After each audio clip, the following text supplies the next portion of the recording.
के मुख्यमंत्री पी विजयन ने इस बात का ऐलान किया है, दोषी बख्शे नहीं जाएंगे। एसआईटी का भी गठन किया गया है। स्पेशल इन्वेस्टिगेटिव टीम अब इस बात का पता लगाएगी कि आखिर वो दरिंदे कौन थे जिन्होंने इस निर्मम वारदात को अंजाम दिया। और बड़ी खबर यह कि हथनी हत्या मामले में एक गिरफ्तारी भी हो चुकी है। केरल फॉरेस्ट विभाग ने इस बाबत जानकारी दी है। जहां एक गिरफ्तारी हो चुकी है, 2 लोगों को आइडेंटिफाई किया गया, एक को अरेस्ट किया गया। बड़ी खबर है, इस वक्त केरल फॉरेस्ट विभाग ने यह जानकारी दी है कि इस पूरे मामले की जांच आगे बढ़ी है और इसमें एक आरोपी की गिरफ्तारी कर ली गई है। तो जिस तरीके से इस निर्मम और बर्बर घटना के बाद से पूरे देश में एक गुस्सा था, पूरे देश में एक नाराजगी थी और लगातार ये मांग की जा रही थी कि दोषियों को पकड़ा जाए, उनके खिलाफ कार्रवाई की जाए। और लगातार रिपब्लिक भारत ने भी ये आवाज उठाई। अब उसका असर साफ दिख रहा है।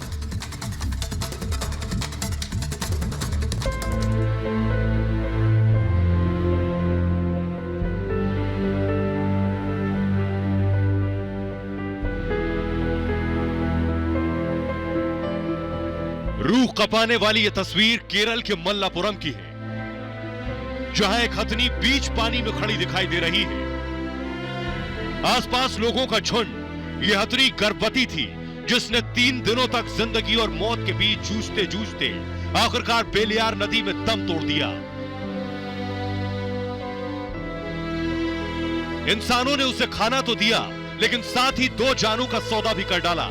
उसी खाने के अंदर ऐसा जहर दे दिया जिससे मां तो मां, बच्चे ने भी अपनी आंखें खोलने से पहले इस बेरहम दुनिया को अलविदा कह दिया।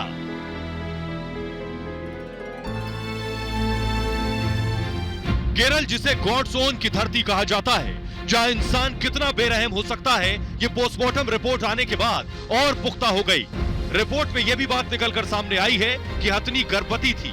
पानी में डूबने की वजह से उसके शरीर के अंदर काफी पानी चला गया था, जिसके कारण फेफड़ों ने काम करना बंद कर दिया था। वन विभाग के एक वरिष्ठ अधिकारी की माने तो पटाखों से भरा अनानास खाने से हुए विस्फोट में हथनी का जबड़ा टूट गया था और वो कुछ भी चबा नहीं पा रही थी। जो हुआ है ये 100% केरला सरकार की गलती है और मैं आपको बताती हूँ क्यों। वो जो बम था, ये बम बनाने की इजाज़त केरला सरकार ने 3 महीने पहले दी थी। और किस लिए बम बनाने की इजाज़त दी थी? क्योंकि उन्होंने कहा कि हम चाहते हैं कि सारे जंगली सुअर मर जाएं। अब एक दफ़ा आप इजाज़त दे दें बम बनाने के लिए, तो बम किसी को ना जाने, हाथी हो या जंगली सुअर हो या कोई और हो। मल्लापुरम केरल का सबसे खतरनाक जिला है, जहां सालाना 500 से 600 हाथियों की हत्या की जाती है। ऐसे में जब हथनी की मौत पर विजयन सरकार पर सवाल उठने शुरू हुए तो सीएम पी विजयन बैकफुट पर आ गए। आनन फानन में 2 आरोपियों की गिरफ्तारी की गई। इसके साथ ही राज्य सरकार ने दोषियों पर सख्त कार्रवाई के आदेश भी दिए। लेकिन यह तो महज खाना पूर्ति है, क्योंकि आरोपियों ने एक नहीं बल्कि 2 जानें ली हैं। Bureau report, Republic Bharat.